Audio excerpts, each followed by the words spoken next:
Bismillahirrahmanirrahim. Assalamualaikum warahmatullahi wabarakatuh. Alhamdulillahilladzi bini'matil iman wal islam. Ashhadu an la ilaha illallah wahdahu la syarikalah wa ashhadu anna Muhammadan abduhu wa rasuluh la nabiyya ba'dah.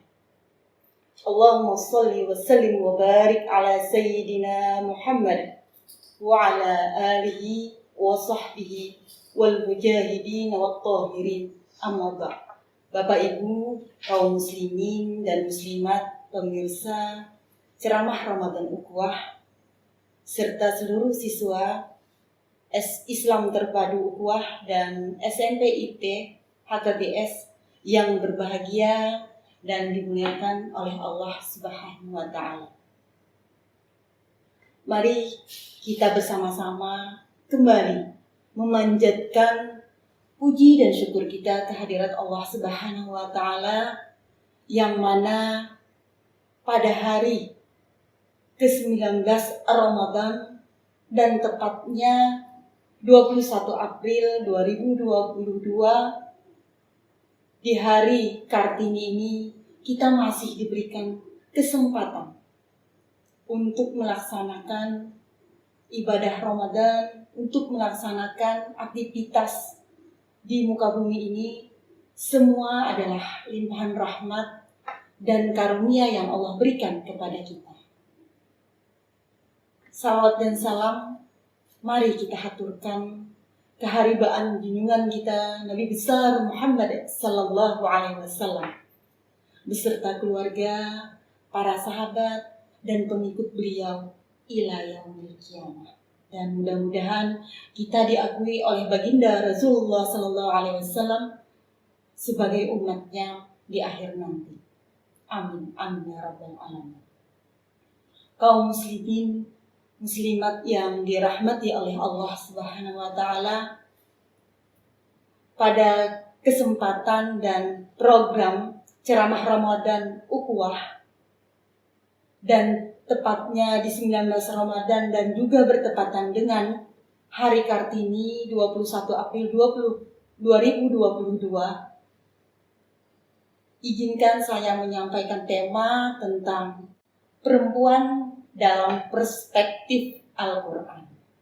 Hadirin hadirat yang dirahmati oleh Allah, bulan Ramadan adalah bulan Al-Quran. Kita selalu membaca Al-Quran dan memperbanyak Al-Quran dalam membacanya. Banyak kita temukan kata yang menunjukkan makna dari arti perempuan. Apa itu kata yang tercantum di dalam Al-Quran yang maknanya adalah arti dalam sebuah perempuan? Yaitu ada al-banat, ada al-unsa, ada al-mar'atu, jamak dari al-imratu, dan tidak asing bagi kita dengan kata an-nisa. Penelitian menyatakan kata yang serupa ini diulang dalam Al-Quran. Misal dalam kata al-unsa, itu mereka menemukan kata itu diulang sampai 30 kali. Kata an-nisa mereka menemukan sampai 59 kali diulang dalam Al-Quran. Imam As-Sayuti dalam kitabnya Al-Itqan fi Ulumul Quran mengatakan, memberikan makna ketika kata itu dilakukan berulang dalam Al-Quran, Allah buat, beliau mengatakan, menjelaskan makna itu sebagai, yang pertama adalah sebagai ta'kid dan ziyadatut tanbih. Apa artinya? Penegasan masalah yang disebutkan agar lebih diperhatikan. Beliau juga menjelaskan makna kata yang berulang itu dengan kata takjim. Apa? Menggambarkan bahwa perkara itu adalah sebuah perkara yang besar atau sebuah perkara yang agung. Kaum muslimin dan muslimat yang berbahagia, dengan melihat hal tersebut bahwa ini adalah sebuah pengakuan, penghargaan, penghormatan terhadap eksistensi wanita dalam kehidupan ini. Mari kita tengok sebuah sejarah sebelum Islam datang. Ketika kita membaca sejarah itu, hati kita menjadi miris dan sedih. Bagaimana belahan dunia memperlakukan seorang wanita. Di sebuah negara India, mereka menjadikan wanita itu hanya sebagai orang pemuas nafsu, dan mereka tidak boleh mencintai dan menyayangi. Dan ketika wanita itu menikah, suaminya meninggal, mereka diminta untuk dua pilihan. Yang pertama, dibunuh, atau dia harus mengikuti aturan putra-putranya jika dia memiliki putra. Kita lihat lagi di negara atau Yunani kuno. Di sana kan filosof dari Aristoteles, Plato, mereka berpendapat dan menyampaikan bahwa wanita pada waktu itu hanya dijadikan sebagai wanita yang bisa memberikan keturunan. Mereka dijadikan sebagai posisi kedudukannya hanya sebagai budak. Tidak bisa menempati posisi dalam sebuah pemerintahan dan lain sebagainya. Bahkan wanita di Yunani kuno itu dijadikan tumbal untuk menyembah dewa-dewa mereka. Pemirsa yang dirahmati oleh Allah, penghinaan, penistaan yang memuncak itu ada terjadi di Jazirah Arab. Mereka memperlakukan wanita itu sangat hina dan nista sekali. Apa yang mereka lakukan? Ketika seorang perempuan melahirkan anak perempuan, maka itu adalah sebuah kehinaan bagi keluarga mereka, dan mereka membunuh hidup-hidup mereka, anak perempuan tersebut. Umar bin Khattab sebelum beliau masuk Islam pernah melakukan hal seperti itu. Muhammad At-Tahir bin As-Sur mengatakan, cara yang mereka lakukan bagaimana mengubur anak yang lahir itu. Dengan dua cara. Yang pertama, ketika anak itu lahir, langsung dikubur hidup-hidup dalam tanah. Yang kedua, kata beliau, ketika anak itu sudah bisa berjalan, ketika anak itu sudah bisa berbicara, mereka kubur hidup-hidup ke dalam tanah. Betapa hinanya seorang perempuan pada masa itu. Betapa kejinya perbuatan mereka kepada seorang perempuan. Sampai-sampai Allah mengabadikan peristiwa yang dilakukan oleh bangsa Arab dan menjadi pelajaran bagi kita di dalam surah An-Nahl ayat 58 dan 59. Mari kita buka Al-Quran kita, mari kita simak dan kita baca, kita renungi makna dari ayat tersebut. A'udzubillahi minasyaitonirrajim. Bismillahirrahmanirrahim. Wa idza busyira ahaduhum bil unza zalla wajhuhu muswaddaw wa huwa qazim. Yatawara minal qaumi min su'i ma busyira bihi ayumsikuhu ala hunin am yadussuhu fit turab ala sa'a ma yahkumun. Dan apabila seseorang dari mereka diberi kabar tentang kelahiran anak perempuan, merah padamlah mukanya dan dia sangat marah. Ia menyembunyikan dirinya dari orang banyak disebabkan buruknya berita yang disampaikan kepadanya.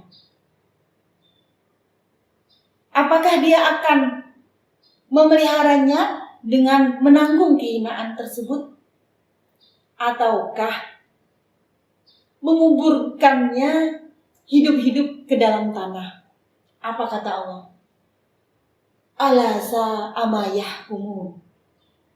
Ketahuilah, alangkah buruknya apa yang mereka tetapkan itu.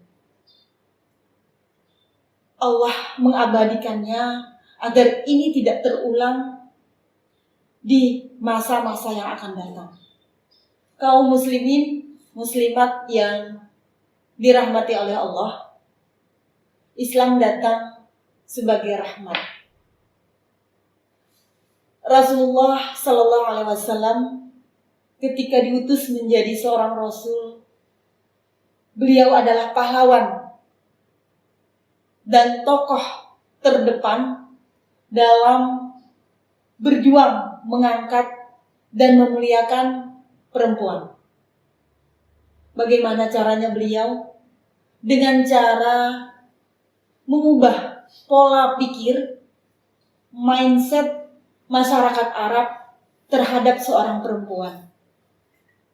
Yang kedua, beliau mencontohkan bagaimana memperlakukan, memuliakan, menghormati istri beliau, Siti Khadijah radhiyallahu anha. Yang ketiga, bagaimana beliau memuliakan dan mendudukkan posisi anak laki-laki dan perempuan. Itulah gambaran yang diberikan oleh baginda Rasulullah Sallallahu Alaihi Wasallam kepada kita sebagai umat Islam. Kaum muslimin dan muslimat yang dirahmati oleh Allah, kalau kita menelaah Al-Quran, hadis, dalil nakli yang menunjukkan kemuliaan, kedudukan seorang wanita dalam Islam, itu sangat luar biasa digambarkan. Mari kita telaah di antara sekian banyak yang Allah gambarkan dan Rasul berikan contoh kepada kita. Yang pertama, Allah memuliakan posisi wanita dengan mengagungkan, dengan mengabadikan, dengan memasukkan dalam kalamnya yang mulia sebuah surah yang bernama An-Nisa. Yang kedua, mari kita tengok Al-Quran yang mengatakan atau Allah memposisikan perempuan itu sangat mulia di sisinya, atau tidak ada perbedaan jenis kelamin ataupun yang lainnya kecuali dengan takwanya. Itu terdapat dalam surah Al-Hujurat ayat 13. A'udzu billahi minasyaitonir rajim. Bismillahirrahmanirrahim. Ya ayyuhan nas, inna khalaqnakum min dzakarin wa untha wa ja'alnakum syu'uban wa qabaila lita'arafu. Apa di sana dijelaskan? Inna akramakum 'indallahi atqakum. Sesungguhnya orang yang paling mulia di sisi Allah adalah orang yang bertakwa. Tidak ada dikatakan dalam ayat itu orang yang perempuan atau orang yang laki-laki. Jadi sama posisi wanita dengan laki-laki di sisi Allah, kecuali adalah takwanya. Mari kita lihat kembali dalam surah Ali Imran ayat 159 yang artinya sesungguhnya Allah tidak menyia-nyiakan amal orang-orang yang beramal di antara kamu. Baik itu dia seorang laki-laki maupun perempuan. Ada lagi Allah menyatakan tentang kedudukan hak wanita dalam Al-Quran, yaitu dalam segi waris. Subhanallah, betapa mulianya Allah memperlakukan, menghormati kedudukan seorang wanita. Dan begitu juga Rasulullah kepada seorang wanita. Ada seorang sahabat yang datang kepada baginda Rasulullah SAW dalam hadis riwayat Muslim nomor 5971, yaitu Zubair bin Abdullah bertanya kepada Rasulullah, "Wahai Rasulullah, kepada siapakah aku seharusnya berbakti yang pertama kalinya?" Apa jawab Rasulullah? "Ibumu." Bertanya lagi beliau, "Siapa lagi ya Rasulullah?" "Ibumu." Sampai 3 kali pertanyaan itu, dan baru yang keempat dijawab oleh Rasulullah, "Ayahmu." Di dalam sebuah hadis juga dikatakan, wanita itu adalah perhiasan dunia. Dan sebaik-baik perhiasan adalah wanita yang solehah. Karena wanita yang solehah itu adalah lebih baik dari 70.000 bidadari di surga. Subhanallah, begitu hebatnya kedudukan wanita di dalam Islam. Kaum muslimin, muslimat yang berbahagia. Dari gambaran tersebut, Islam menempatkan, menghormati, mengagungkan wanita dalam kehidupan sehari-hari. Apalagi kita lihat kedudukan, keberadaan wanita diperlakukan sama dalam kehidupan itu sendiri. Kita tengok sejarah para wanita-wanita yang ikut berjuang dengan baginda Rasulullah, yang ikut berjuang dengan para sahabat memperjuangkan Islam. Dan kita lihat di zaman sekarang, bagaimana emansipasi wanita. Tepatnya di tanggal 21 April ini, 2022, bagaimana perjuangan Raden Ajeng Kartini memperjuangkan kedudukan wanita, terutama dalam pendidikan. Dan mungkin kalau tidak ada Islam, tidak ada perjuangan terhadap wanita, saya tidak bisa duduk sebagai kepala sekolah, tidak ada duduk sebagai anggota dewan, dan lain sebagainya di dalam pemerintahan ini.